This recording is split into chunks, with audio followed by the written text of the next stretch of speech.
Hi, this is Dennis Madalone, the stunt coordinator of Star Trek Deep Space Nine, Voyager, and TNG, and you're listening to Trek Untold.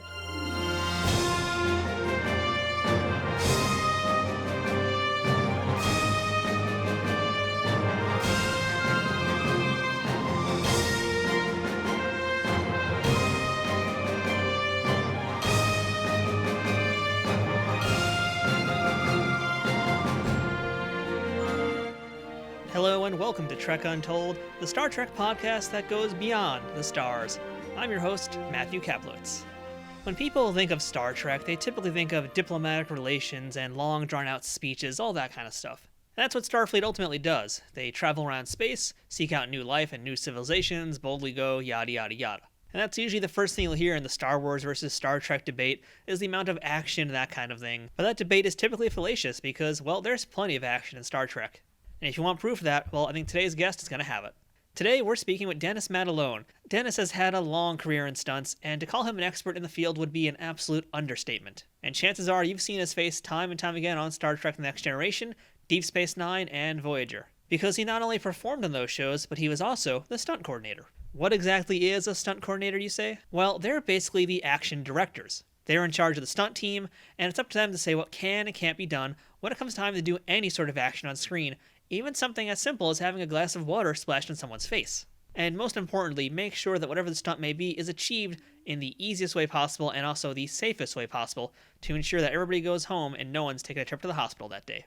Beyond Star Trek, Dennis has fallen off tall buildings and been hit by cars for shows and films like The Greatest American Hero, Darkman, The Guyver, Army of Darkness, Pulp Fiction, Castle, Without a Trace, The X-Files, and over 100 other credited projects.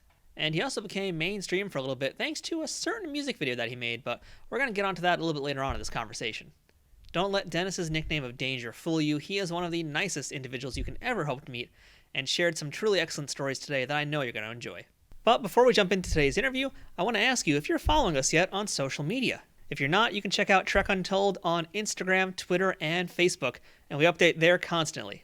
It's the best way to find out who this week's guest is going to be in advance, and also potentially ask them any questions when we offer that option. So that's Trek Untold, one word, no spaces, on Twitter, Instagram, and Facebook. If you'd like to help support the show, you can check out teespring.com/stores/TrekUntold to take a look at some of the merchandise we have there, which includes t-shirts, hoodies, mugs, stickers, and all sorts of other things. We'll be releasing new designs constantly, so make sure to keep an eye there if you'd like to support this show and show off to your friends how much you like it. You can also directly support this show by visiting patreon.com/TrekUntold to become a Patreon. But most important of all, please make sure to subscribe to this podcast, and if you're listening to it on iTunes, Spotify, Google, or any other audio forms, make sure to leave a review and a rating and drop some stars if you can. And if you're watching the YouTube version, please don't forget to subscribe to Nerd News Today, the channel that you're watching this on, and give the video a thumbs up. And of course, while you're at it, feel free to comment there and let me know what you think of this week's guest. Subscribing, leaving ratings, leaving comments are all some of the most important things you can do to help this podcast continue to grow and ensure that more people find out about this show. And if you're already following us or supporting us on Patreon or bought some merch, a big thank you for doing that, or offering your support in whatever way that you can. Thank you for the help. There's a lot of Star Trek podcasts out there, and I'm very grateful that you've chosen to listen to this one today. I'd also like to make a quick shout out to our sponsor at Pulp Fiction Productions, who makes some amazing 3D printed Star Trek inspired dioramas and props for both Star Trek action figures and Star Trek fans in person. Whether you're a cosplayer or a toy collector, there's plenty of stuff to check out from Pulp Fiction Productions, but you're going to hear a little bit more about them later on. Now, without further ado, let's beam up today's guest. Computer, access interview file. And welcome back to Trek Untold, and now joining us on the other side of the screen, all the way in lovely California, we've got stunt coordinator, stuntman, stunt professional. You've seen him in tons of things, but chances are you might not have seen the face because, well, that's the stunt business. Today we're talking with Dennis Madalone. Dennis, how are you today? I'm doing great, man. Thanks so much. It's great to be on the show. We love having stunt people here on the show, stunt performers especially. You guys really don't get the justice that you deserve, the attention you deserve for what you guys put yourselves through. So, first off, before we even start things off, just thank you for your commitment to stunt performing in this industry. Oh, man, thanks. It was in me ever since I was born. I was a kid in New Jersey, and I was diving off my bed when I was 2 years old, and I haven't stopped doing that. So it's just in my blood. So let's take a jump back into your past since you brought it up too. And I'd like to ask you the first question we give all of our guests on Trek Untold. And that is, what is your earliest memory of Star Trek? Gosh, when I was a little kid in New Jersey, and I used to watch, William Shatner, and used to watch the fight scenes and the phaser hits, and how they did their fights back then with a little bit of a judo style, and the big, double hand hit. And believe it or not, years later, after I made it as a stuntman, I ended up using that hit quite often in the Klingon battles, because it stuck in my head that looks pretty alienish, and brutal, and still prehistoric, but yet something you can use in the future still. So the backhand hit seems like it works, you know, in BC and or in the future. So, Dennis, tell us a little bit about your past now. Who were your parents? Where did you grow up? And what did little Dennis want to be when he grew up? Gosh, my parents are amazing. My mom and dad, we were just, typical family in New Jersey, South Plainfield. And I remember when I was like probably 2 or 3 years old, I started throwing myself on the floor and rolling down the steps. And my parents didn't know what that meant, and neither did I. I just knew that when I did it, I got all the attention. Like, wow, it looks like you're getting hurt, but you're not. So I was doing stunts all the time, jumping off the roof. And by the time I was 10 years old, I just had all this great stunt action energy and not knowing what a stunt guy was. And one night I was watching James Cagney. He was one of my favorite stars to watch on TV. And my dad came downstairs like 10 o'clock at night, and he goes, "You like James Cagney, don't you?" I go, "Oh, yeah." And my dad said, "Do you want to be like James Cagney? Or do you want to, be like James Cagney?" And I said, "No, but I want to be the guys he's beating up." And my dad said, "What?" I said, "I want to be those guys that he's beating up in this movie." And I forgot about that. And then years later, my senior year, I broke the school record in pole vaulting on the track team. And suddenly everyone kept saying, "Man, you're going to Hollywood to be a stuntman." And I go, "Oh, yeah, yeah, yeah." And out of nowhere, like 2 weeks after high school, I'm seeing people in the street. They're going, "When you going? When you going?" And it was like, oh my gosh, I told everyone I'm going. And I left 2 days later, you know, hitched a ride with some friends, got dropped off in California. Within 24 hours, I met this great stunt coordinator called Paul Stater, who is the original stunt coordinator of the original Poseidon Adventure and Tower Inferno and all these blockbuster Irwin Allen movies. And he was training people in this small gym in Santa Monica. And I started training with them. And in less than a year and a half, I was running shows at Universal Studios. So my career exploded. So we should mention, talking about Jimmy Cagney, he's inspired a lot of other actors who are involved in Star Trek, like Armin Shimmerman. Plenty of other folks have been big fans of James Cagney. And I'm thinking just of one of the movies I first saw his work in was Blood on the Sun, which is where he actually showed off his judo skills. And I know you also have a background in wrestling and a few other athletics. So to basically, for you to learn some combat skills and to learn things like falling, what was that like for you to go from doing high school athletics to now taking bumps and all sorts of those crazy things? Yeah, it was just a natural when I showed up in the gym in Santa Monica with Paul Stater and all the young kids training. It was my wrestling ability and my pole vaulting in the air and football, taking all the hits and tackling. That kind of was magical. It was like I caught on to everything in the gym quick, except for everything is fake fights, fake punches. But luckily, I was being trained by Paul Stater, who's a great fight guy. And in this business, when you enter a set for the first time, you better be a good fight guy, because if you're not, they're going to remember that you can't take a punch or throw a punch.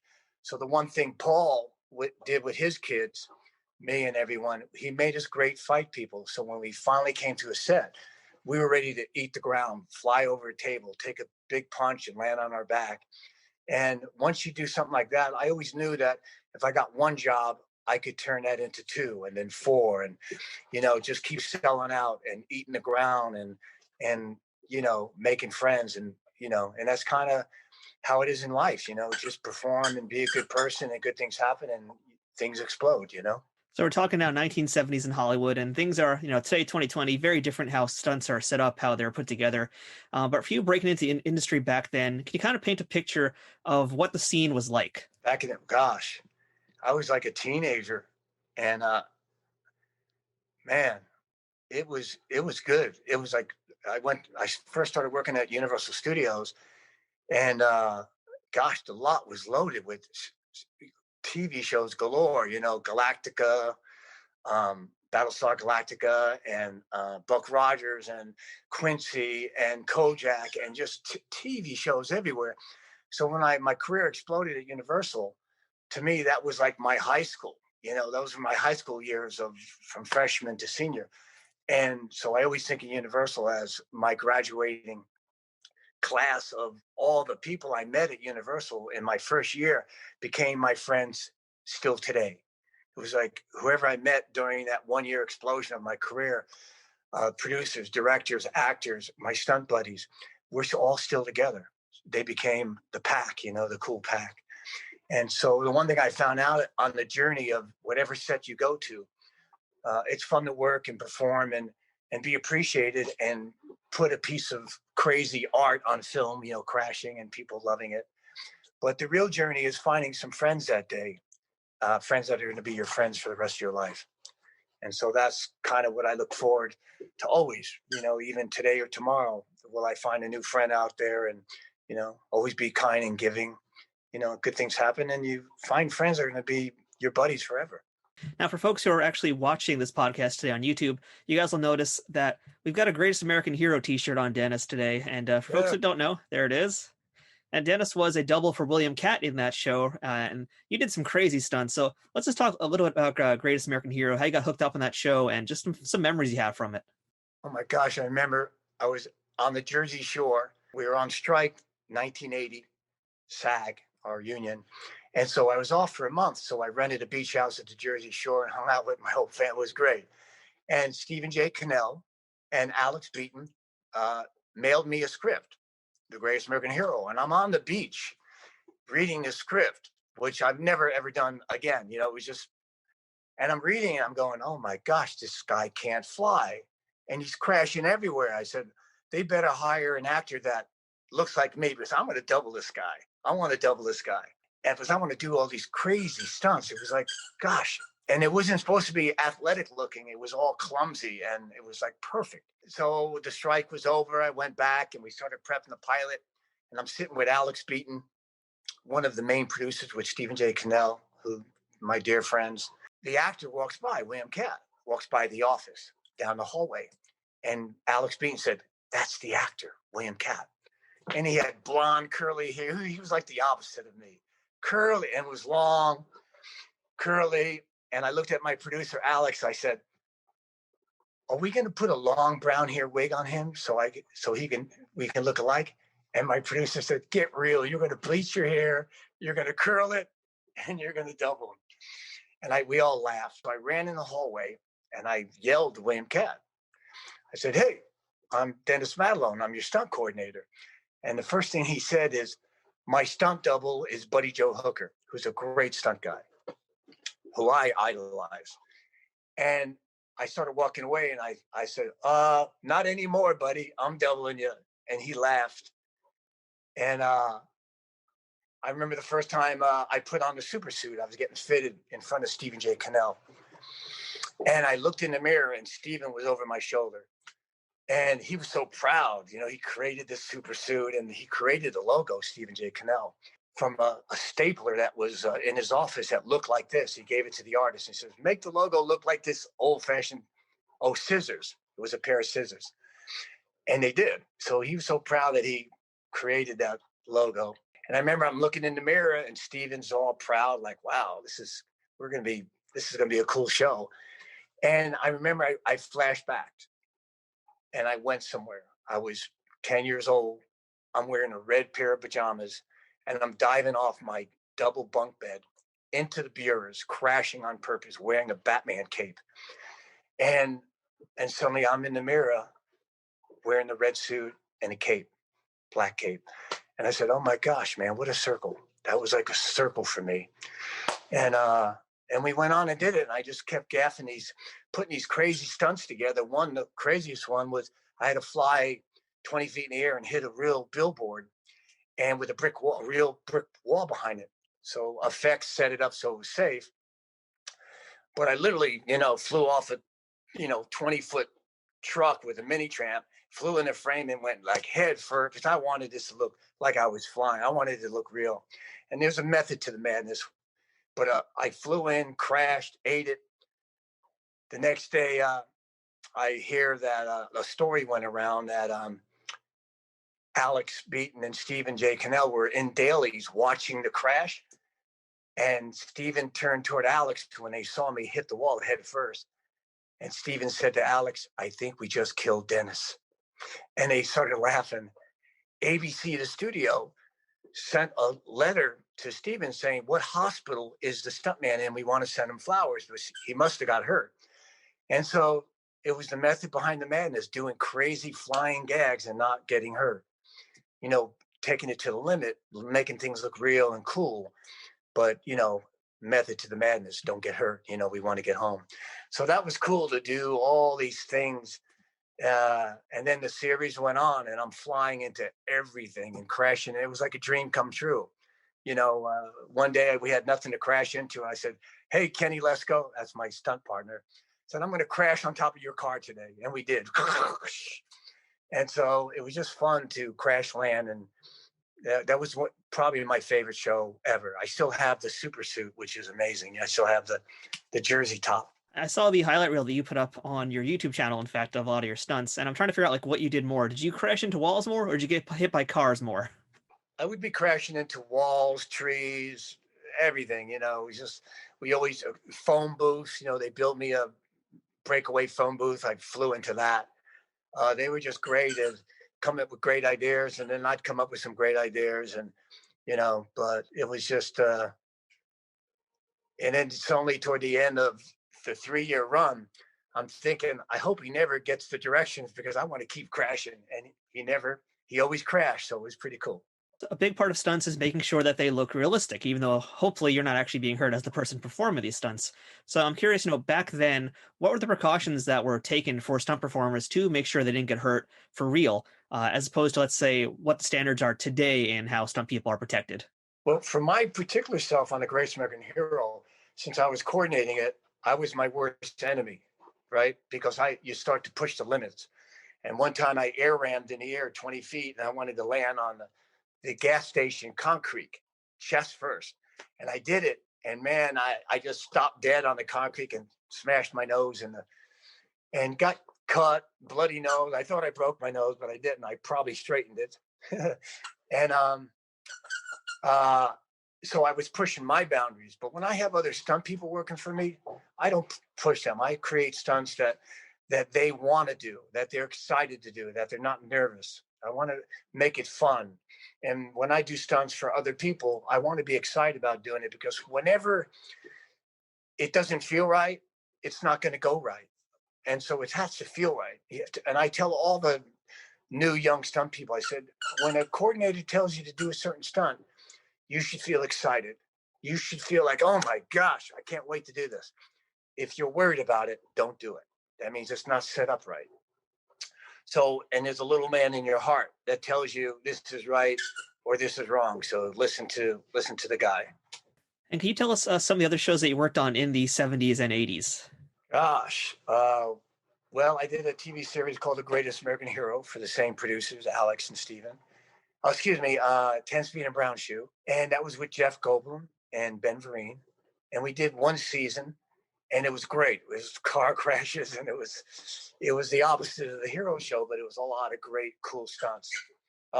Yeah, in the 70s and 80s, it was, I was doing feature films and a lot of TV shows, Quincy. And on one feature, I did a movie called Inside Moves, doubling John Savage, that Dick Donner directed. And I had to do a world record high fall face off 152 feet off a ledge, through a tree into a car, which we did in cuts. But that was pretty incredible back then to fall in a small airbag.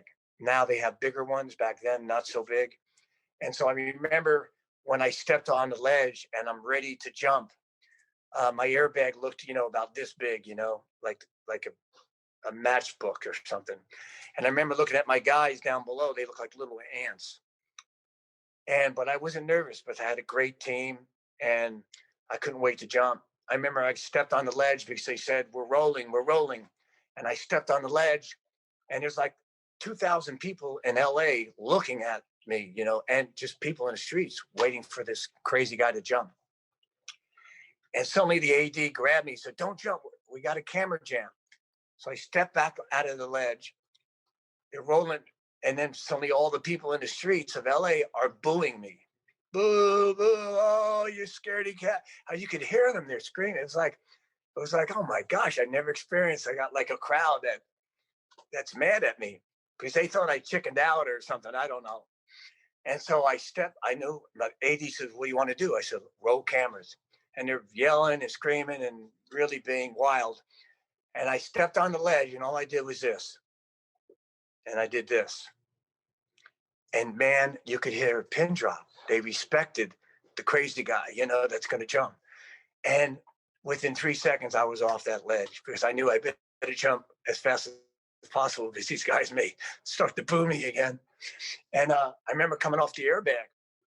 And I remember right before the jump, when I was down below before the fall, I wanted to talk to Richard Donner and ask him, what style does he want? A head or a face-off suicide? And the AD says he doesn't want to talk to you. He's nervous. I said, all right, so I'm going to do a face-off. This guy's supposed to be in the script committing suicide, so I'm going to do a face-off. And so I go back to the top. Now I make the big jump, and I'm screaming all the way down, and I make the turn. I hit my airbag. I'm as happy as heck because my highest one I ever did before that was 70 feet. Now I'm setting a world record face-off, 152. So I'm happy to be alive. I'm hugging my guys. I'm coming off the airbag, and there's Richard Donner, grabs me. He won't let go. He's crying. He's got tears in his eyes, and he won't let go.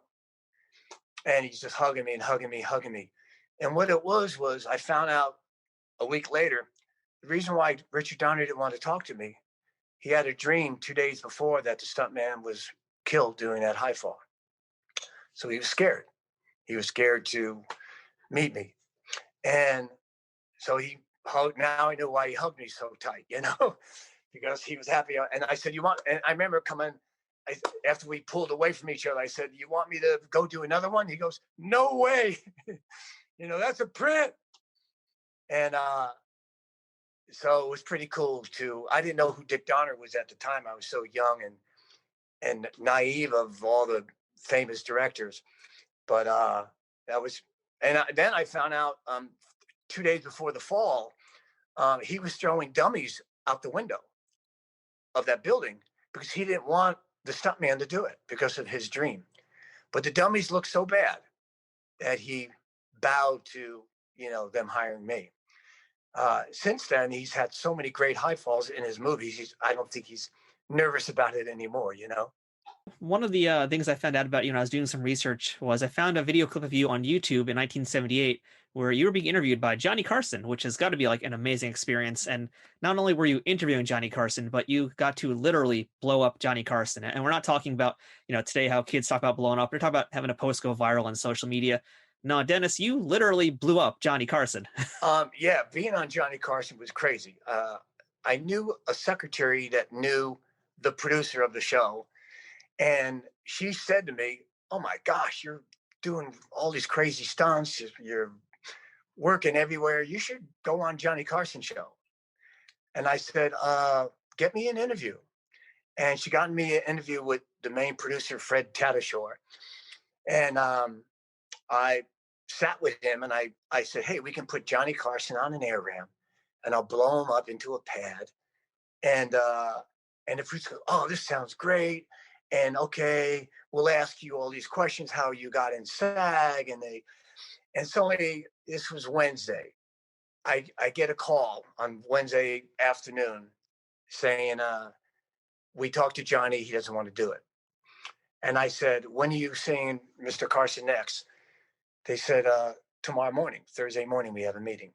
I said, "Tell Mr. Carson I have a 3-year-old son that every morning I put him on the air ram and I shoot him 20 feet across the room into my arms.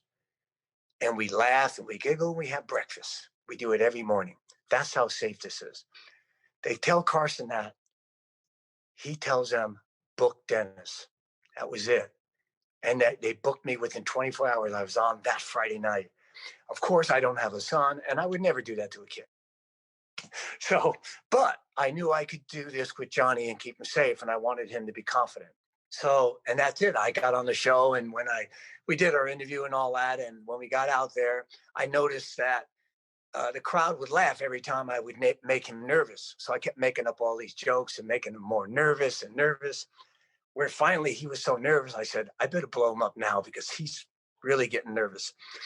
And but when I blew him up, it really went big. It was in all the magazines and newspapers, and there was paper clips everywhere across the country saying, "Here's Johnny," and he was getting blown up in the air, you know.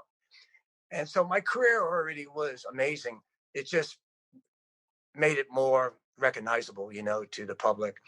And so I went on to do all the talk shows, you know, Arsenio Hall. I did his show and jumped off the Paramount Water Tower, and it was just fun to promote the shows I was on and do crazy stunts and do the talk shows. So It was very cool also just seeing Johnny Carson take that fall because he ate the floor hard there. I was pretty impressed with that fall. yeah, you know what? I set him up with some pads, but we also put we put the cover, like a floor cover, over a little 2-inch pad. So we had, but still, he really flew in the air and he really sold out. And I remember when he came off the floor and all the dust and debris was still flying in the air from the motor explosion. And I remember him shaking out of it and coming out of the high he was in from being 15 feet in the air. And when he reached over and shook my hand, I had a moment with him where it was just me and him. And I saw that this may be one of the happiest moments in his life. I felt his happiness, happy to be alive, happy to have done this crazy stunt. But there was a magical moment. I have a picture of it, of us shaking hands and looking at each other. And he was so excited. You know, it was good to see that. And I remember that excitement too in his eyes. And so I wasn't supposed to go back to sit down with him. He was supposed to exit me off the stage. He was so happy. He goes, "Come on, sit down." And we sat down and he gave me my own exit off. Oh, it was pretty cool. So one of the shows we like to talk about here that isn't Star Trek on Trek Untold, it's going to be a weird one, Dennis. You might be surprised, but we really like to talk about Murder, She Wrote.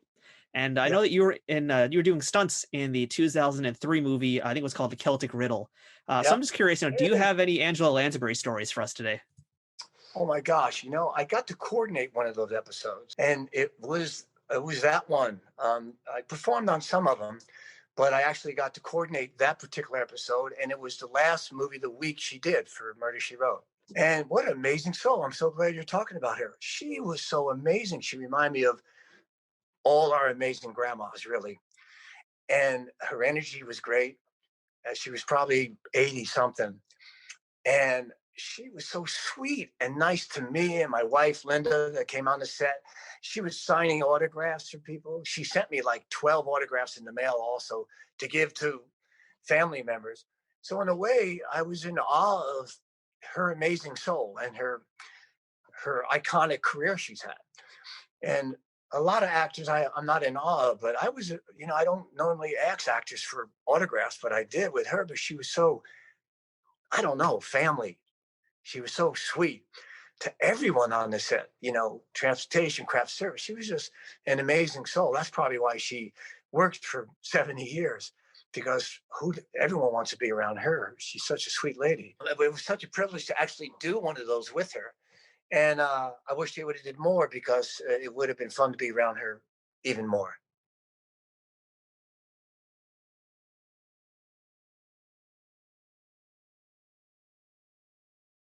All right, so Dennis, let's go ahead now. Let's jump into some Star Trek discussion here. And your very first time in Star Trek was, in fact, I believe, was in Star Trek 6, and you were uncredited as a Klingon. Do you remember how you got that job or anything about being a Klingon? For the very Yeah, first time, I should add, because you were a Klingon many other times. We'll get to that. yeah. Well, this was a feature film, and I was doing the TV shows. But my friend BJ Davis was working doing stunts with the coordinator on the show, and BJ says, "Oh, you got to hire Dennis to do a Klingon." So they brought me in, and that was a huge, like, reverse ratchet gag where that you lose gravity and you float, and I get hit with a phaser, and while I'm floating in gravity, I fly backwards. Well, the way they did that was they built a shaft that was like 40 feet in the air almost, and they shoot the camera from below, and I'm like facing that way, and they just pull me up in the air. So when they show the camera normal, it looks like I'm flying back on, floating. But I remember that day because I was in the harness so long hanging that I decided to loosen it, which is a mistake because it ends up digging into your ribs. I remember I probably cracked a rib or something because I remember going home going, oh, my ribs. And they were sore for like 6 weeks. So whenever you put a harness on, they should be tight. But I was thick-headed and I wanted to loosen it. But yeah, I remember doing that stunt. That was so much fun. During your time on set, did you get to hang out with any of the principal cast, or were they even there that day? Do you remember? Uh, no, that was a second unit we were doing, strictly doing that particular stunt. I think we spent most of the day just to pull that one off. And when you finally saw that scene in the movie, what did you think? Because it is a pretty cool scene. I got to say, even looking at it back today, I remember just the special effects, in addition to the stunts, made that scene very memorable. What did you remember the first time you ever saw that? Yeah, it looks cool. It looks so real compared to everything. And here it is in the 80s or somewhere around there, late 80s, and they got it looked magical. It's something that they wouldn't even spend the money on now to do because it's too expensive. So it was pretty cool that they planned that and put that together and made it look so realistic. Let's talk Trek TV series now, and you have a long, rich history with Trek. So let's just start at the beginning, which is I believe you were with the Next Generation, and you were first cast as a stuntman, and then eventually you became a stunt coordinator. So let's just start with step one: is how did you get connected to TNG, and how did your career go from performer to coordinating the whole damn thing? Yeah, it's crazy. I remember I was doing some shows at the time in 1987, and I remember they were doing the pilot of The Next Generation, which my amazing friend Glenn Wilder, one of the greatest stuntmen in the business, he was coordinating it. So I just got done working out, so I went down to Paramount to see Glenn, and I remember going to that stage 8, and you can't get on the stage, right? It was like weird, and so it was like, all right, I'll wait here for Glenn. And Glenn came out, of course. And, hey, Glenn, all right. And I said, you can do the series when it's picked up. He goes, nah, I'm just going to do the pilot. And so I remember that's my first time was just hustling Glenn, but there really wasn't much on the pilot. So I didn't work on it, but it was good to see my buddy Glenn. And that's when I first heard about The Next Generation. Fast forward about 3 months, they've already, I heard they're shooting a series, and they already did episode 1 and 2, and they already had 2 different stunt coordinators. So now there's been 3 with counting the pilot. Their policy is whoever's directing brings in the coordinator. So that was a policy. Well, guess what? Episode 3, Rob Bowman is directing, an amazing friend of mine, like a brother to me. He's a son of Chuck Bowman, who worked with Stephen J. Cannell, Alex Beaton, still my amazing friends today. And so Rob brings me in for an interview to play this part and coordinate kind of my own little fire thing. And so I had to meet Rick Berman and David Livingston and pass the test. At the time, I had long hair. And Rick Berman, I don't know if he really liked my look for that particular part. And he goes, well, we like you, but your hair. And I go, I'll cut it. And so he really couldn't come up with another excuse. And Rob says, come on, he's going to be great. And so I really had to go through an interview to get that. And thanks to Rob, I got it. And I remember doing the part with Patrick Stewart. And they put a fire bar in front of me, and that's probably why they wanted a stunt guy. And I remember doing the lines, and I remember just having a really good time. And everything went great. And then so we fast forward about 2 weeks later, Rob Bowman's doing another episode, and they already had another coordinator after me. And so I go, all right, and this time Rob wants me to coordinate the whole show. There's guys getting shot, and it was the real deal.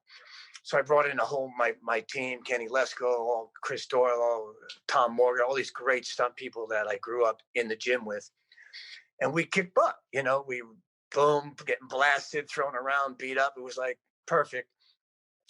And then suddenly, 2 weeks later, I get a call from Sam Friedel. He was the unit manager, Sam Friedel. He goes, Dennis, I don't really need you as a coordinator, but can you get me a guy that can double Picard riding a horse? So I set him up, did that. And then episode 6 came around, and Sam called me and said, can you come in and coordinate the show? I said, yeah. Is Rob directing? He goes, no, it was a different director. So their policy was falling apart. It was like, well, maybe they like some crazy guy from New Jersey. I don't know. And and they hired me again and again, and we got to like episode 11 or 12, and it's just me. And I remember going to David Livingston saying, David, am I your coordinator? He goes, oh, we didn't tell you? This is your show. I go, all right. I go home. I hug Linda. I go, whoa, we got a series, man. And that was my first series since The Greatest American Hero. And so we had fun. We kicked butt, made so many amazing friends. At the end of the season, I went up to David. I said, do you want me back next season? He goes, oh, yeah, this is your show. You're back. So at the end of season 2, I said, do you want me? And David said, stop it. This is your show. We're doing it 7 years. And then, Voyager, the pilot was coming up. And I went up to David. I said, I can do 2 shows at once. He goes, really? I said, yeah. When I was at Universal, I used to do 3 or 4 shows at once. He goes, it's your show. And that's how I ended up doing multiple Star Treks. So you ended up working on, as you mentioned, Next Generation. We just mentioned Voyager. You also coordinated for Deep Space Nine. So how do you manage to actually coordinate 3 different shows simultaneously? To me, that sounds just like a crazy undertaking. What's it like to be having that many shows under your belt simultaneously? Gosh, I have to tell you, in the 70s, I was at Universal and things were so hot and it was so much work. I had 3 or 4 shows at Universal I was coordinating, and they were all on the same lot. And that's what makes it possible. I can run from this stage to the back lot, and I have a buddy to cover just in case. So, and so that's where I got the experience of doing. I remember I was on 7 call sheets at Universal one day. 7. I was only able to do 3 or 4, but I was able to do 3 or 4. The rest I had to give out to my buddies. So I remember when that day was over and I was on 7, I remember, oh my gosh, what stress that was to try to make it was impossible. But I was so young and I wanted to do everything. I never wanted to give up. I didn't want to say no. And so that experience made it easy to do 2 Star Treks at once, not 3, because they overlapped. They overlapped only a few years. There was like a 5-year overlap, but it was only 2 shows at a time. So there was never 3. So it made it easy because the stages were 30 feet away. And only once or twice they needed me on both sets. And I would send my partner, Tom Morgan, over there, or Kenny Lesko, as the cover for 10 minutes, while I'm blowing up these people there. He's beating up 2 people over there. So, but it ended up working out really great, being able to run both shows and not have too much conflict. So filming any TV show, let alone a Star Trek show, it usually means a very long day and you got a lot of stuff to do. You've got such a small time frame to do a stunt. What do you do to get all the pieces together to make it happen in a timely fashion? When I see a script, I read the action in Voyager, Deep Space Nine, or TNG, and I visualize everything instantly. I see the vision instantly, and I feel what the director wants. I'll talk to the director, and he's right on there too. So my thing is, when I get a script, I visualize everything already, and then I'll call the director first before the meeting. I'll say, and I'll make sure that what I'm feeling is what his vision is, and we're usually 99, if not 100%, like right on. It's like, oh my gosh, yeah, we'll get that. We'll get 5 Klingons, and we'll get a double for the girl, and so that's in sync right away, even before the first meeting. 8 days before you shoot the show, so it's already visualized. And then I'll take my team if it's a big battle. The day before, I'll lay everything out. I'll go there for a couple hours, lay everything out. I'll ask the director to come visit afterwards. he'll look at it and he'll go, "Oh my gosh!" And now he knows where all the dialogue goes because he sees the battle, and so it's just getting in sync, prepping. So by the time we're on the set, we're sitting there waiting, and by the time they say, "Bring in the stunts," we can't wait. So there's no bog down. There's no nothing other than kicking butt and printing and getting everybody home and doing some cool stuff. So it's just prepping, and that's what all of us should always do is prep it, visualize it, and be ahead of the game and be ready to ad lib too. Because maybe by the time they get to us, they can't do the big battle. We need to cut out, 15 seconds because they lost time during the day. So I'm ready. Okay, let's take out the middle part, and we just continue. So you got to be able to ad lib and create and be Johnny on the spot. Trek Untold will return momentarily. Trek Untold is brought to you by Triple Fiction Productions. If you're a Star Trek cosplayer looking for props, or toy collector looking to spice up your shelves, Triple Fiction Productions has you covered. Triple Fiction Productions produces affordable and unique 3D printed Trek-inspired products from the original series, Next Generation, Deep Space Nine, Voyager, Enterprise, and the movies. You can expect the same amount of care and attention to detail in any of the items in their catalog, whether it's a prop replica for use in a fan film, or a part of a cosplay, or accessories and playsets for figures from Playmates, Migos, or Diamond Select. Own your very own tricorder or phaser rifle with working lights, the bridge of the Enterprise E for your Playmates figures, or any other item from countless species and ships from the Star Trek universe. All products are 3D printed in the USA and are constantly evolving and improving based on fan feedback. To learn more about their products, visit them at triple-fictionproductions.net or on Facebook at facebook.com/triplefictionproductions. Triple Fiction Productions, taking Star Trek where no 3D printer has gone before. This is Licia Naff, aka Ensign Sonia Gomez from Star Trek TNG, soon to get a promotion to captain on Lower Decks. Some of you may know me from my acting career, but a lot of you probably don't know me from my charity. It's called drivebydogooders.org. Myself and a bunch of teenage boys from the block, we all jump into my SUV every Sunday and we drive to the outskirts of town, and right from the car window we deliver water and wipes and protein and tarps and socks to our adult homeless who truly need it right now. I don't know if you know this, but in LA there's not one single public bathroom and not one single water fountain for anyone. And out there in Skid Row, there's 11,000 people in 20 square blocks. So our water and our wipes are really needed. We go out every week, and you can follow us on Instagram or Facebook or right on the website, drivebydogooders.org, and throw in any amount. Even a small amount is great. For instance, you can go on the website, and when you click on donate, you can see where $3 is going and what your money is going towards, or where $17 is going. Sometimes it's for cheese, sometimes it's for socks, sometimes it's for just what's really needed, which is water. Any holiday donations you might be deciding where to relegate, please consider drivebydogooders.org. It's also completely a tax write-off, and every little tiny bit helps, anywhere from $3 to $3 million. Your money goes directly to those who need it, and we have no overhead, no agenda, pure giving. And stay tuned for the animated version of Sonia Gomez on Lower Decks, coming soon. drivebydogooders.org. We drive by, and what do we do?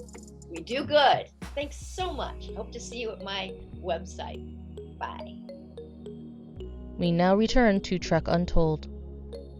So we mentioned Tom and Kenny already, but can you tell us who else were some of the stunt people that you brought on to show to work with you?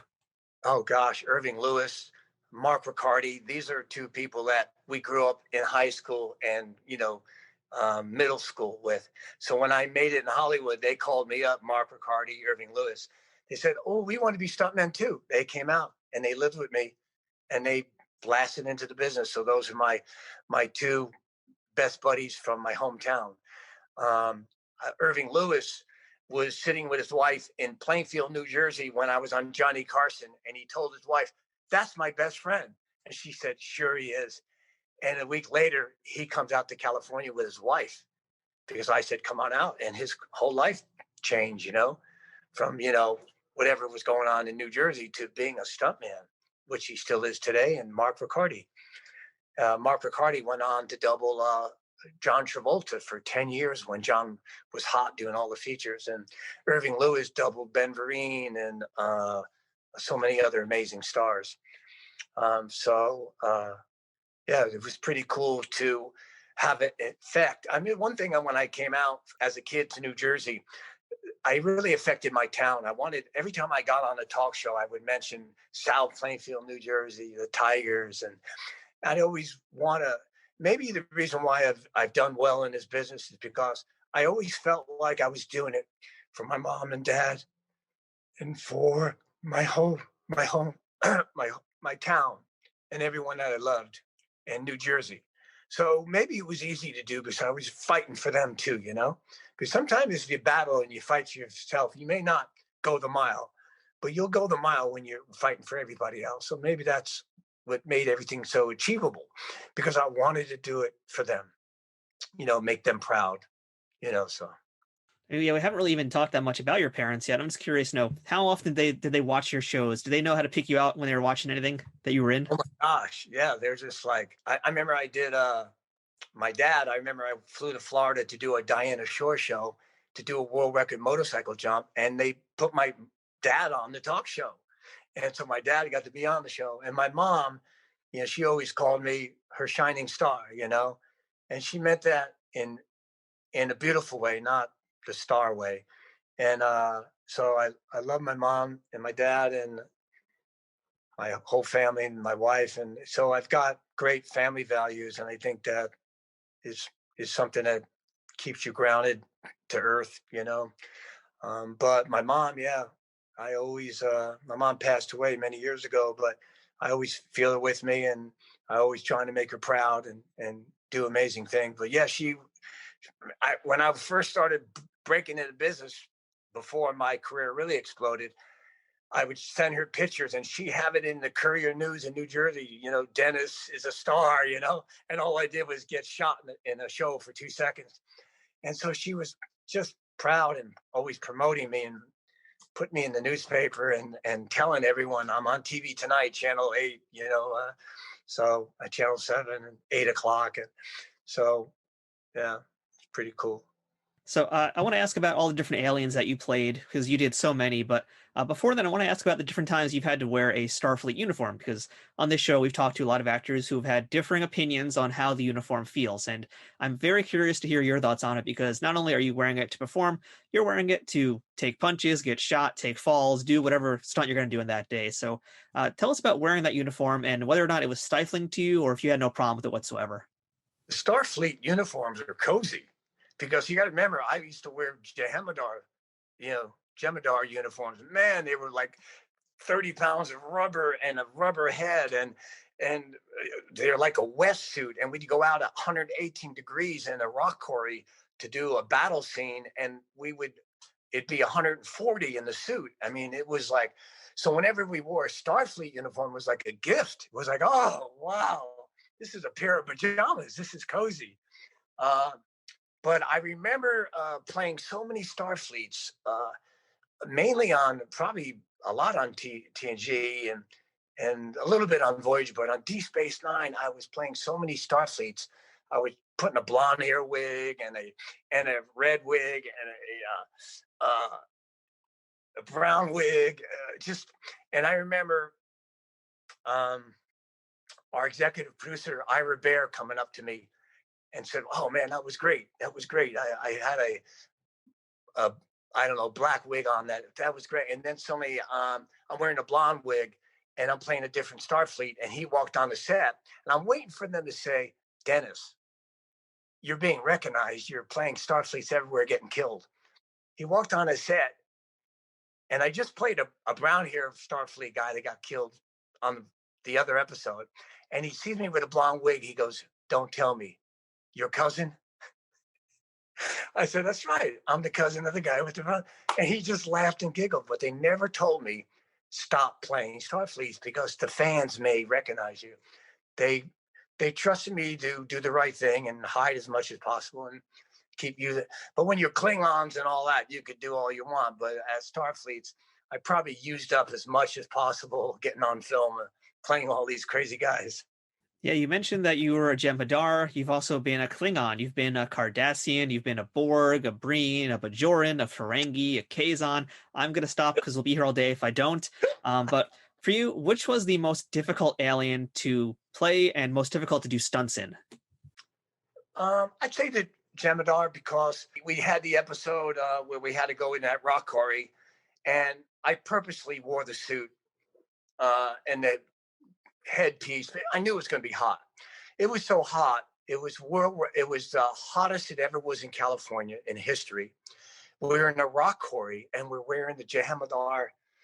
And so I'm so glad that I did it. We had to do it for 2 days because wearing it, I mean, I was driving to work at 3:30 in the morning. It was already 98 degrees. 3:30 in the morning. So I knew it was going to be a tough day. I knew that I needed to protect my people, all my stunt guys. I remember having Mitchell Danton, Ray Danton's son.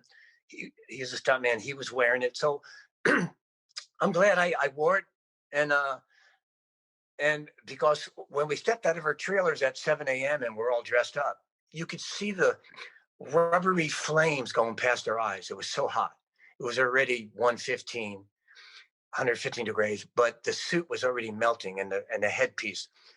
So I remember walking out to the set and I told the director, I said, listen, anyone wearing this, you need to keep us in the rooms in air conditioned. And when you're 2 minutes away from shooting, we'll run out, we'll rehearse, and we'll get shot.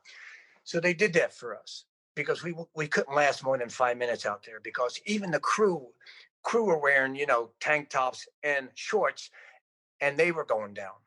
They were overheated, exhausted. It was just crazy weather. So I remember running, they're going to shoot us now. And so I remember getting all my guys, and I said, you guys feel good? Because if I'm not feeling good, I know they're not. And I'm feeling nauseous too. So I figured, let's go do it. And they blasted us and they got us back in the room in time before we got too sick.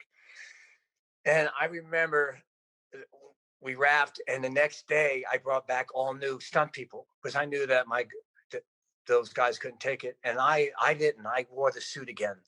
I remember the medic on the second day came up to me. The medic didn't know who I was. He just thought I was one of the stunt Jem'Hadars.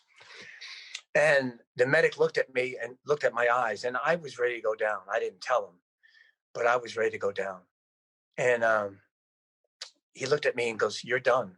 I'm gonna wrap you right now. So we're gonna get the suit out of you." And he goes, "What's your name?" And I gave him a false name. I go, "Kenny Lesko, my other stunt guy that worked yesterday." And so he's going to the AD. "We need to wrap Kenny Lesko," and there is no Kenny Lesko. So by the time they figured it out, we got to do our shot. But we were all pretty nauseous. And that was the toughest, the rubber suit, the rubber boots, the rubber head. It was a lot. And I remember when we wrapped that night, I felt so good that we were able to accomplish that. It was so almost impossible for us to, me and the stunt guys, make it through those days. And I remember our producer, Ira Bear, brought in a dairy truck of ice cream when we wrapped on the second day. Dairy truck, banana splits. It was like 7:00 at night. It was still 100 degrees. Banana splits. I mean, I'm watching all this, but I couldn't do it because we just were so nauseous. But it was great to look at it. And if I felt good, buddy, I'd be, man. But he did that for the crew. A Dairy Queen truck with real soft ice cream. So I'll never forget that. I remember all the other days on the sets, the smoke and the Jem'Hadar and the smoke sets. It made it tough. They were tough days because the suit was so hot and they cracked the set full of mist, smoke. And but I remember every time we finished those tough days, I was so proud. So now that here I am in the future, when I'm on a set and I'm wearing normal clothes, doing stunts, and there's no smoke, I'm going like, and maybe it's 100 degrees outside, I'm going like, buddy, this is a beautiful day. So from all the hard days, it made all these days look so simple, It's funny that you mentioned being the Jem'Hadar and talking about those scenes you did in the quarry, because we've talked to a few different people who have been part of those as well, who've been part of those episodes. And in fact, our very first guest in the show was Caitlin Hopkins. She was in an episode called The Ship. I don't know if you remember this one, But it That's was it. different because there was a giant ship outside. Maybe you remember that because of that. And she Yeah. actually talked about how there was a stunt person right next to her in a scene who literally, as they were doing the scene, just passed right out in the middle of it. I don't know Yeah. if you recall that at all happening, but it sounds like a thing that had happened quite a lot. Yeah, that was the episode where we all were getting nauseous and we barely made it, you know. And I remember what I we did behind cameras and we did without makeup knowing. We slid ahead on top. We took a knife and we slit an opening on top where cameras couldn't see, about a 6-inch gap, and we took water bottles and we unscrewed them and we put them on top of the hole and we put it in our heads and we would do this, go gloop, gloop, gloop, and the water would go gloop, gloop, and would fill in and just cool us down. If we didn't do that over the 2 days, um, we wouldn't have made it. And it made a mess on the interior of everybody. It saved us. It really did. Just cold ice water going down in our head and down our necks. And so I came up with that idea. It probably ruined the headpiece, but it saved our lives probably because it was so hot. Um, but that was the episode. That was the one that was probably the toughest one to make it through, you know, with and getting everybody home. So across all of the different Trek shows you've been on, which is to say a lot of folks here, which actors were most insistent on doing their own stunts, and which ones were like, "Nah, I'm good. You can go ahead and take it for me." Well, the one thing they all were handy. I remember when Patrick Stewart, we had a bit of a cool fight scene to do with him, maybe around season 3, and he was handy. And he threw kind of a John Wayne punch, you know. So I had to tweak that into making it a little more, you know, futuristic. But when the more and more I watched it, it really fit his character, and so I kind of let it be what it was, and decided not to tweak it so much. And I remember with Michael Dorn when we were doing his first fight scene. I remember making I like a paw, like a dragon, futuristic karate, and that became the Klingon, you know, and that became almost famous. We end up using it everywhere because I watched it, looked at it, I go, man, that looks Klingonish, and I'm gonna keep using that in all our, you know, that and the bat lifts and just keep. So it was kind of like a mixture. All my battles on Star Treks have been more of a little bit of judo, karate, and you know, that type of thing. But I stayed away from Bruce Lee kicks. So if you notice all the shows, we probably had one kick, you know, that looked like a, you know, kick to the face. Because to me, that felt more, you know, Chuck Norris, which is cool, but I wanted it not to have that feeling, and I was thinking more futuristic. So we went with whatever we end up doing, just more of that street fighting, Klingon, judo, a little bit of a karate style, you know. Yeah, it felt like a lot of the fight scenes with the Starfleet people in particular, it was meant to be very much a practical fighting system. So, like you said, no Chuck Norris spinning roundhouse kicks. It was meant to be palm strikes, punches to the face, the body, whatever. Nothing, no drop kicks like you saw with Captain Kirk. How Yeah, did you typically approach a fight scene with, let's say, a Starfleet person and any other alien race? yeah. Whenever there was a different alien race, and there was going to be a battle, they usually like to come up with different weapons, and there was going to be it was an episode of D Space Nine. We were on a planet where nobody can get killed. They get killed, but they come back to life. And it was called Battle Lines.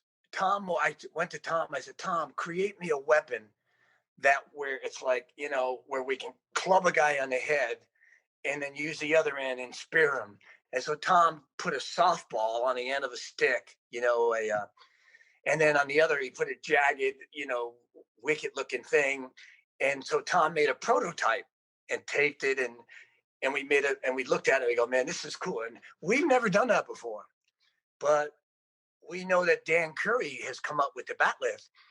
And so I figured, let's come. So Tom made this thing, and I brought it in the office and showed Dan Curry and the producers, and I showed them how it would work. And it was for this episode, and they loved it. And they processed, made rubber ones and metal ones. I still got one in one of the rare props that I have is the metal prototype of this. So when you see that episode, you'll know that really Tom Morgan created that. And but we were good at that when we were kids in the gym and doing fake fights. We would make fake rubber knives out of tape because we didn't have money to get a real rubber. And so Tom would create all these fake safe weapons. And so it's kind of neat that he was creative that way. And it ended up paying off years later on the set. So now and then, for all the different aliens, we'd come up with sometimes different weapons. I remember when Dan Curry created the Batlith. We were in a production meeting and he's showing me this, and the producers and everybody in the meeting, this thing. And I'm saying to myself, this is not going to work. This Batlith doesn't look right. I mean, how am I going to, this is to myself. And I would never say it out loud. I mean, but it doesn't look good. So many awkward looking and so the meeting's over and Dan hands me the prototype and I bring it to Tom Morgan. I'm going, and we're feeling it. And I'm going, we could do this, reverse it and block, and we could, because Dan Curry wanted to do judo moves, and it was he created that for that. And my battles are not very elegant. Mine are, cavemen attack and battle, brutal, and not the dance. But the weapon he made, he visualized it being something that Worf could meditate with and do guru and but I had to use it for battles. And suddenly I started playing with it and I'm going, wow. And suddenly it's turning into a battle weapon that I love this Batlith. So what you see sometimes is deceiving because it threw me off. I didn't think I thought it would be awkward. It ended up being unbelievable. I love the Batlith. And I tell that story all the time, Dan. I tell Dan that I never liked it when I first saw it, but it was amazing. And Dan always came up with great ideas of stunts too for us to make even more work for us because he was so creative, which I'm in touch with Dan all the time. He's another amazing soul, great creator. And he's a super family man, So now and then on different aliens, we'd come up with some different moves, but I always like to stick with what we have and kind of tweak it a little bit so it looks like it's a different alien making a kind of a different move. I always stuck with, back flips. And I remember one day I was doing a battle on Deep Space Nine with Nana Visitor, and she was really handy. They all were handy, but my gosh, Avery Brooks, he was flawless. He loved doing his own fights. He was so handy. John Bennett doubled him a lot, but when it came to doing the close-ups, Avery Brooks, man, he was a machine. That guy his acting, because if you're not acting with the fight, it don't look right. But, they're all such good actors. They make it so believable on all the fight scenes. But we were doing a battle, and I showed Nana Visitor how to do a shoom, boom, boom, and turn, and she gets stabbed in like a big fight scene that lasts 50 seconds with 4 different people. And man, she nailed it. She was like a stunt girl. And she had amazing girls that would double her. But when she did her own pieces, she was, one of the best. She was like a machine, and she got a high off it. Like when Johnny Carson got blown off, when, he was high and happy. When she was done with the battle, she was excited that she just killed 4, Jem'Hadar Klingons. So that's pretty cool. So one of the things that I know people like hearing about it, as horrible as it might be to recall, but stunt injuries, things that happen on set that don't go correct the way they're supposed to go. What was the worst injury you ever received while working on Star Trek? We've been really blessed in really my whole career. But on Star Trek, I mean, gosh, I coordinated 389 episodes, which is insane. I went there for one day, and oh, by the way, you're going to be here for 14 years and do 389 episodes. So that's one thing I learned, that any one day could be a friend that you make for life or could turn into an amazing career. So any one day. So if you have to go to that day and work for free, amazing things can happen. So you go there. And so that one day turned into 14 years and 389 episodes. I think we had one one actor punch another actor in the nose, but luckily he was okay. But and you're talking about having 1,000 fight scenes. I had one stuntman cut his finger, on the stairs that he fell near. So we've really been blessed, to be able to do all those fights and all those battles with all those weapons and really walk away with an amazing safety record. Keep getting everybody home. Number one is just and that's the one thing I always want to do is when you coordinate a show on Star Treks or features or anywhere is do cool stuff. But the important goal is get everybody home when we wrap. And that's all I care about is getting everyone home and doing some cool stuff. Well, the reason I ask is because I remember hearing about a story about Marina Sirtis, and she did an episode called Power Play, where the story is she took a fall wrong and hurt herself. Do you remember that day? I do remember that day 100%. We had a stunt double that got shot to the floor on stage 16, and she sold out and did great. And then she wanted to do a close-up, our actress, which we always do. And so I had her land on a pad, a 6-inch pad. But she really sold out, and she got a lot of air, and she hit flat on her back, but still it was on a pad. And I think she was surprised that it wasn't a big, soft, cozy bed, But even when you hit pads, you can still feel the impact. And I remember her getting up and her being more like, wow, that isn't as easy as, as it looks, because our stunt people, maybe we make things look fun and easy because afterwards they print, we all, yay. But I remember her doing that. And I think she probably, maybe knocked the wind out of her a little bit or surprised her. But she still did a lot of stuff in the future. But maybe she talked about it and it maybe got to be more of a big story. But no, she was fine. She was handy. All the actors were handy.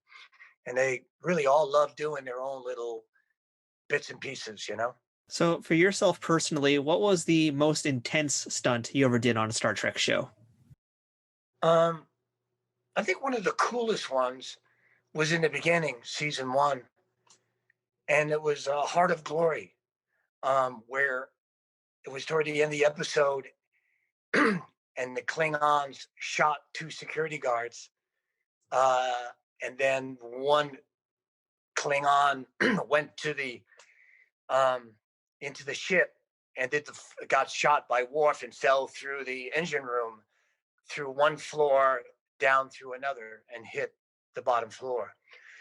And Rob Bowman was directing that one. And so I got to play the Starfleet guy at noon that got shot, and ate the ground. And then they put me into makeup. And then that night at 11 p.m., I doubled the Klingon getting shot and fell through the floor and through the 2 floors and bottomed out. And that gag, just to do those 2 stunts in the same day, Starfleet and be a Klingon, was impossible. And yet I was the coordinator and the performer. So when you really look at that, that's pretty iconic that I was able to play a normal human and then the same day. So that never happened again. But to do that particular stunt was really tricky. To be able to fall through breakaway glass, head and chest first, and go all the way down and not get hurt. Because it was on the border. I wouldn't ask my people to do it, but it was on the border of what I thought we could do. And so that was pretty cool. I just saw that episode and I recorded that particular moment because it was I remember I had a little pad down below, like 6 inches, but I remember all the breakaway glass. I landed so flat and ate it that the glass I was pulling out of my face. It was because I had to land on everything. and I remember pieces stuck into my side. I had like scratches and stuff, but that was part of the game. And I just remember going, wow, man, I almost tweaked my back because I really came down and never twisted and just ate it. And so I was pretty proud of that. And I think I was already on the show, but I think that helped, me with my amazing run that I had for 14 years over there with all, one thing about Star Trek is the the journey on the show, it was so much fun, but it was really after the show to be able to know that you have many friends out there. And when you bump into them, like I just bumped into Nana last year at the Emmy Awards. No, it was at a screening of the DS9, What We Leave Behind, that Ira Bear put together. I saw her there, and I probably haven't seen her for, 15 years. And so when you see somebody and you haven't seen them for 15 years, and you see how happy they are to see you, and they see how happy you are to see them, that was pretty cool. And I think that's it, is that we have so much excitement together. Suddenly you see them 10 or 15 years later, and they're as happy as if it was, you were brother and sister. And so, and that's how it was that day at that screening, seeing everybody, Ira Bear, and just seeing everyone for the first time in all those years, all the actors. So that's the thing that is cool, is that you really fall in love with the people you work with a deep friendship that is always there. And suddenly it rekindles when you see them years later, or maybe talk to them on the phone. So, and that's the journey, and that's you too. Everyone you get to see and meet, I mean, it's an amazing journey, and hopefully you keep that friendship going throughout your life. I can say for myself, it's still very surreal that I'm doing this podcast and I get to talk to so many people, like yourself included, and talk about Trek and just the business in general. So, just as an aside, just again, thank you for being here with us today. But I do have one more Trek question for you before we Yes. head into some other subjects here. And there's one stunt I want to talk about, which is from Deep Space Nine. I think it's from If Wishes Were Horses, or I can't remember the exact name. But the episode is where you get set on fire. And for folks watching the video version of this podcast, you'll see a picture. And is that actually from the DS9 episode? Yeah, you see it? That's me on fire on that episode. Please tell us about that, because I don't get to talk to enough stunt people on this show here, and I never get to hear about what it's like to be set on fire. So, what can you tell us about doing a stunt like that? That fire gag was amazing because it's the first time we really did fire on the show, and so I brought in my great buddy Tim Torella, who is amazing with fire, great stunt coordinator, great friend. And so one thing, when you're dealing with fire, if you make a mistake, you're burnt for life. So you can't mess with fire. So I always have Tim, and we took our Starfleet uniform and we soaked it in fireproof solution, and he comes on with his magical gel to put, if I have skin showing, to put gel on that so my hands don't get burnt. I remember putting a fake Starfleet face on. And then I didn't do an air tank. Normally you do an air tank and just breathe and you have an air. I decided just to be in a hose, which is a hose running out of your suit. And then right before they light me, I'll get rid of the hose. They'll tuck in the headpiece and they light me. But I remember doing that gag. I remember I could barely see, and I had to hold my breath and run down the hallway and be on fire. And that was pretty cool. That was just doing a full burn on Star Trek. You normally don't get to do 100-foot high falls or car chases, right? And you don't really get to do fire gags. So it was pretty cool to pull off a full burn and do that. So that was a cool moment for me. I like how for you it's cool. For me watching at home, I'm like, how is that man not dead? But yeah, it's still amazing either way. Yeah, nowadays if we were doing that on Star Trek, it would be CGI, right? Probably, yeah. I mean, or maybe just a little fire, then they do. So it's great to do on Greatest American Hero and all the Star Treks. There was not a lot of CGI other than creatures. So it was great to do things practical, especially the Greatest American Hero. It was great to do, really fly on cables or really air ram into trees. Everything was real. There was no CGI.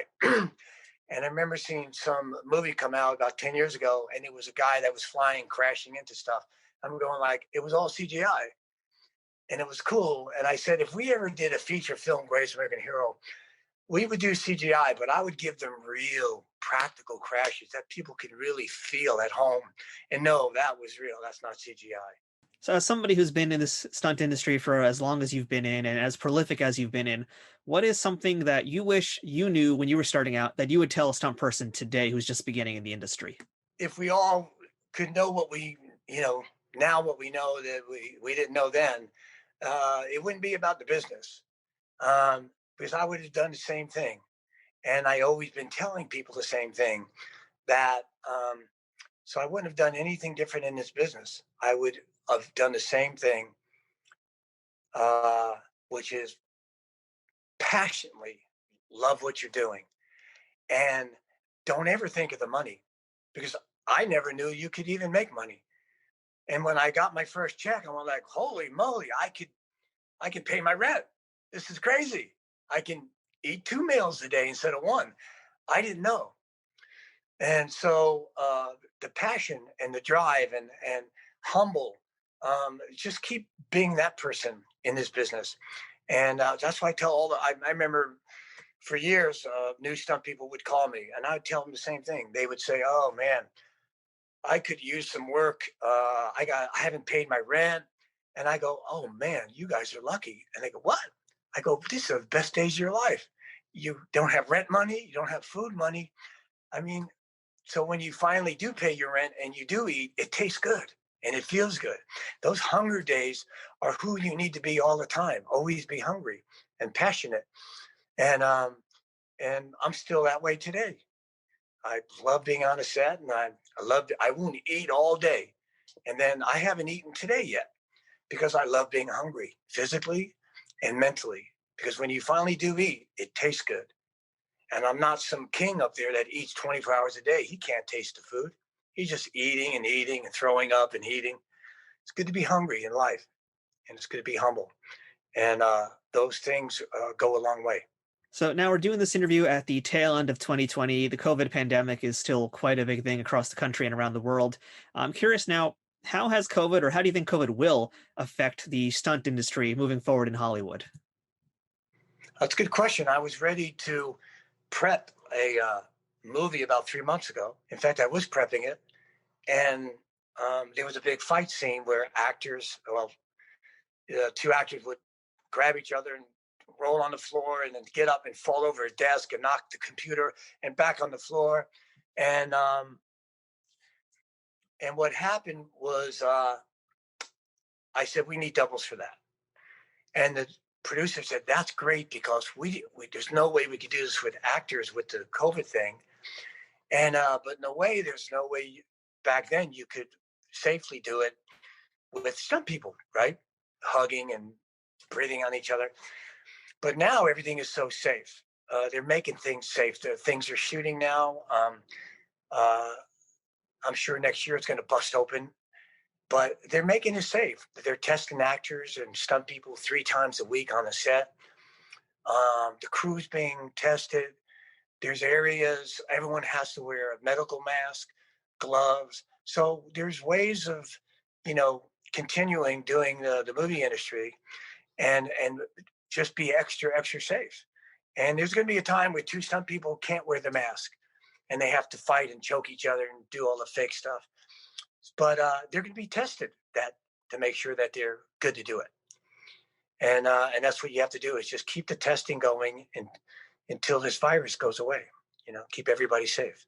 Yeah, we were talking off air before the show began about just, what's going on in the world right now and people wearing masks. And for folks who are watching and listening today, just a reminder, if you find it tough to wear a mask for 20 minutes if you go shopping, just remember that Dennis wore a Jem'Hadar uniform in the sweltering hot California sun for 2 straight days. So just remember that when you're worried about a mask. It's weird because when I was prepping 2 movies, one 3 months ago and one 2 weeks ago, and they both had to push till next year because the protocols. Um, and I already bought like two masks to wear. One is a Notre Dame mask that they wear; it's like a neck collar, and one is a LA Dodger mask. I like them. The real mask, I feel uncomfortable, so I bought these. So when I do go back to the set, they feel more athletic because they're sport, and I feel more me as a stunt coordinator than wearing a medical mask. There's something really uncomfortable about that. So having the jock mask feels a lot better because that's what I am. I'm more of a jock stunt coordinator than. So I look forward to. In fact, I was just getting a call while I was doing the Zoom, and one is to get on the set next week. So it'll be my first time on the set wearing a mask and all that. And so I look forward to breaking the ice and get rolling again and seeing what they really really do on the set, seeing how safe they are.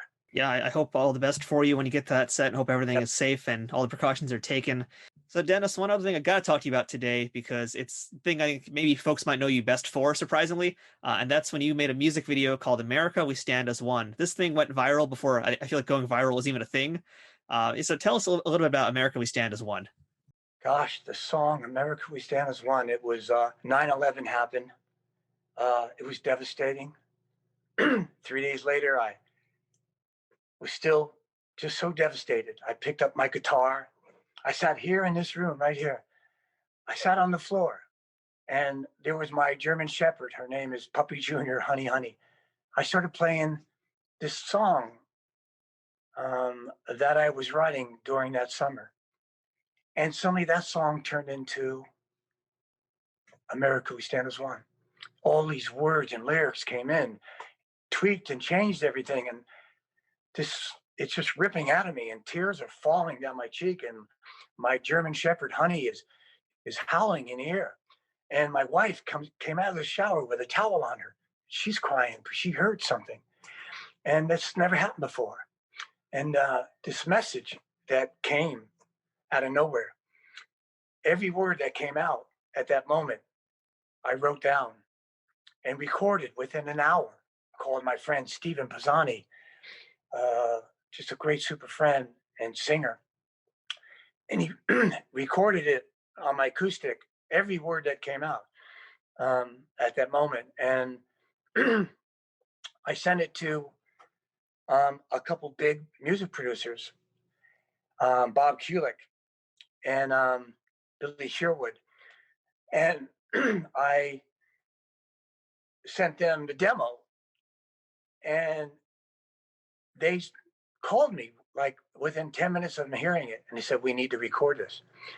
And I remember 2 days later, I'm going to record this song now. This song that I know the world needed to hear because of it gave so much hope that our loved ones are still with us.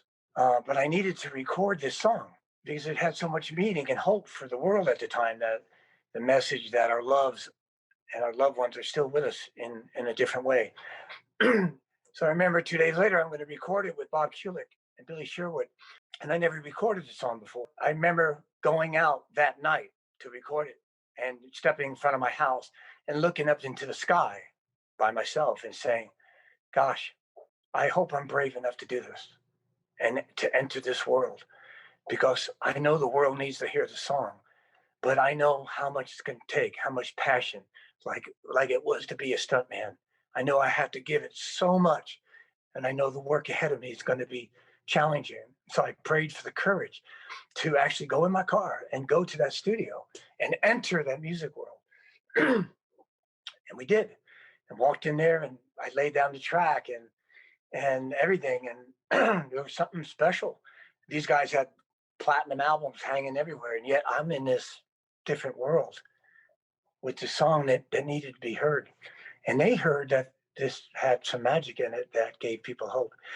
So we recorded it, and we got it on a single, and we started getting it out, and it was going to colleges, and they're playing it, and the word was good that people are hearing the song. And everything was, I was paying for everything. I didn't want any money back. It was just, I need to get the song out there. And I remember that out of nowhere, uh, I started getting visions of the video, and I hooked up with Dan Curry and my storyboard artist from high school, and we got together and started storyboarding my visions of flags and children in the ocean and the waves, and kids at a schoolyard, and rocks in the ocean, and just that, and we started jotting it. And my artist the next day, Kevin Farrell is his name. We went to high school together, and he did all the stuff for free. and he showed me all the storyboards of where the words are and all these visuals. And I said, man, we need to shoot this and let out a video. And then we started going to schools and shooting the visions I was feeling and rocks and the ocean and walking. And then I got Rob Bowman to direct the video. And he was in the middle of doing features, and he took a time out to, to come aboard with the same passion to get this message, this video out. And long story short, we done with the video. I entered the video on my internet, America We Stand as One, and within 48 hours, my video and the internet crashed, and they couldn't take the hits, and they were going everywhere. This video, and it became viral, and I was getting phone calls around the world, and we had to put more gigawatts on the internet. Whoever was hosting me, my amazing people that are hosting me, Mike the Master, and Sean, and they were gave me all these gigawatts, and suddenly I could take thousands of hits, and it just became. If it came out now, it would be a massive internet hit. But back then, it was the most downloaded music video in the world for 3 years, and so it was beautiful, and it was beautiful. But it's also there was always a few people that didn't like you for making something so beautiful, so they did different versions of my video and made it evil, and so that bothered me. But I knew that you have to look at the good and don't look at the few people, and just keep getting the song out there. So I'm still mailing out the videos, and still all the money that we raised, 100% of all the money went to amazing charities, fire stations, and children with autism, and just amazing places. So still today, I whatever money we get, we send it to charities. So it's been an amazing ride, and the song is still being played out there. So it's pretty cool. Yeah, I can hear it in your voice too. It sounds like you're still very emotional about what you did and this piece that you made. Yeah, it was it was emotional because it was it was so heartfelt to know that all the loved ones that have passed away and our heroes. It hurt so much, but it was beautiful to get so many thousands of emails and be able to mail out the song and passionately pay for everything, with not ever thinking about money, just knowing that somebody is going to feel good because they feel that this is their loved one, not just on 9/11, but this was a loved one 20 years ago before 9/11 that passed away, and a loved one that passed away 2 weeks ago. They feel this message because of 9/11 that launched this song. It is emotional to still think about it. Still think about. I'm still sending it out there. I love doing it. So I love giving it out as a gift, and most people are shocked that it's free, but it is. I can't wait to mail out more whenever I get emails. So, have you worked on a song for 2020? Because I feel like this is a year we could use another Dennis Madalone single. Yeah, no, I haven't thought of a song. Gosh, I got so many beautiful songs that I haven't recorded. I got like so many of them, but I haven't thought of that. I just know that this is a time we all need to come together, and mankind is in charge of this virus. Mankind is in charge, and we need to, try to come together and do the right thing and be as safe as possible and pray that this virus dies off or we get a cure. So, but yeah, we'll have to pick up the guitar and start writing some songs, that's for sure. Dennis, last question today. What is the best thing about being a part of the Star Trek universe? Gosh, I guess when I was a little kid watching Captain Kirk, and Spock and all those fight scenes, and suddenly really being part of it. And being a kid in New Jersey, not really knowing anything other than, wow, that's cool. They're beating up these monsters and these big monsters that are in these big fake Halloween costumes. Because back then they weren't they were big. You could tell it was someone's wearing a mask. But it was feasible back then. We believed it. But I remember watching it as a kid, and now suddenly to be part of, that, to be part of the Trek history is amazing. And to get all my friends to be part of it and all of us to be part of it, it's pretty cool to be in that. And anyone that's a fan is part of it. And mainly the fans. I think they're amazing. And I love giving them goodies because I used to have about 400 scripts from the set. Now I'm down to 100. I've given them out to the fans. People reach out to me, find me. I sign a script, I give it to them, and sometimes they auction it off for charity. And mostly they just can't believe I'm giving them a script from 20 years ago, a real script that I bent the pages and wrote in. And so I love doing that. So if there's any fans out there that want some scripts, I'm always sending them out as a gift. So I love sharing the real experience of stuff on the set so they can feel that. So Dennis, thank you so much today for chatting with us and for telling us about the many, many years, the decades you've had in the stunt industry, and just all the insight and knowledge you've got for not only Star Trek, of course, but everything else you've been a part of. So thank you to you. Thank you to the team you've worked with for all the Star Trek shows. It means a lot to have a stunt performer here talking with us and really educating our listeners about what you guys do. You guys are truly invisible warriors out there that don't get the appreciation you all truly deserve and have earned. So thank you again for being part of the show and for what you've done and all your contributions in Star Trek. Hey, from me and all the crazy stunt guys, it's been an honor being on all the Trek TV shows, having fun, and I'm glad you're keeping all the ships flying in the air, and everybody, we're all on the same ship. So let's stay together and be humble and make some friends out there. All right, thank you so much, Dennis. All right, buddy. That was our chat with Dennis Madalone, a great role model for anyone interested in becoming a stunt performer, and of course an excellent storyteller as well.